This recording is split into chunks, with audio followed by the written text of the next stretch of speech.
Who am I supposed to look at and who's going to ask me a question? What am I supposed to say? Stand right there behind me. Stand behind me. So it's like... There, right there. So I say, hey, I'm Ayesha Akbar Ali. I'm the media director at GYEM. Is it in out? What did you call it? Ask me a question so I can answer. Okay.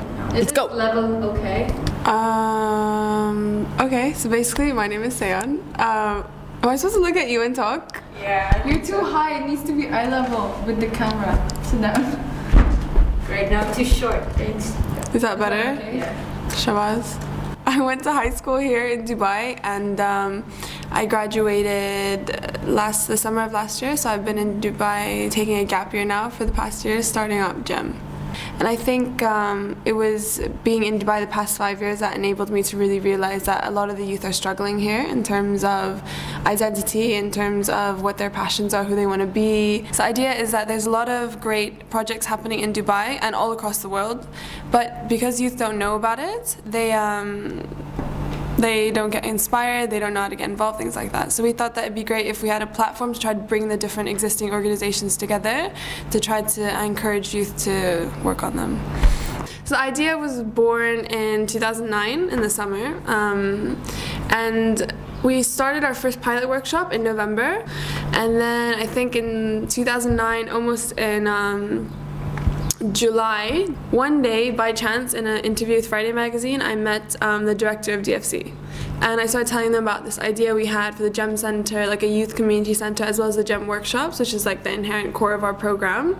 And he loved the idea. He was very fascinated. And then we had I had to schedule a meeting with all the heads of Alpha Team. It was actually my sister and I who presented it, so we were just scared out of our minds. But we walked into this tiny meeting room with 4 men in suits, and me and my sister are like 18, 19 years old, and they're like, okay, so we did our presentation, we pitched the idea. At first they were very skeptical, obviously, because what is a bunch of girls going to do with the youth center? So eventually they donated us this building, which is a 36,000 square foot porta cabin that was out of use for 4 years. So when we got it, it was dusty, it was cramped, there was junk everywhere.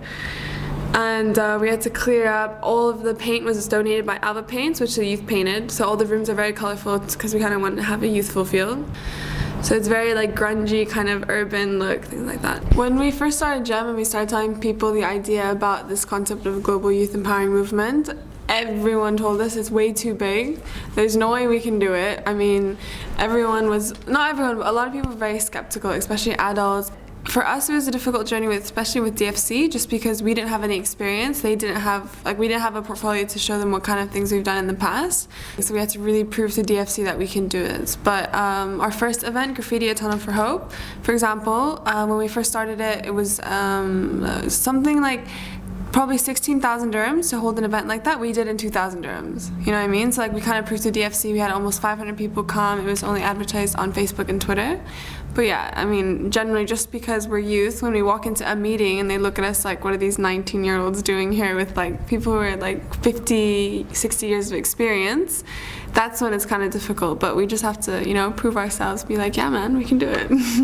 I've been working with Seaon for over 6 months now, and I've never seen someone so passionate about something in their life. And if she continues to do what she's doing now, the same amount of work, the same amount of love for GYEM is going to be something really big in the future.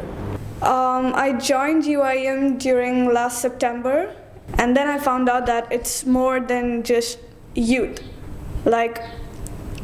It's a project started by Seaon Shin. She brought it from a small room to this 2-floored porta cabin right over here.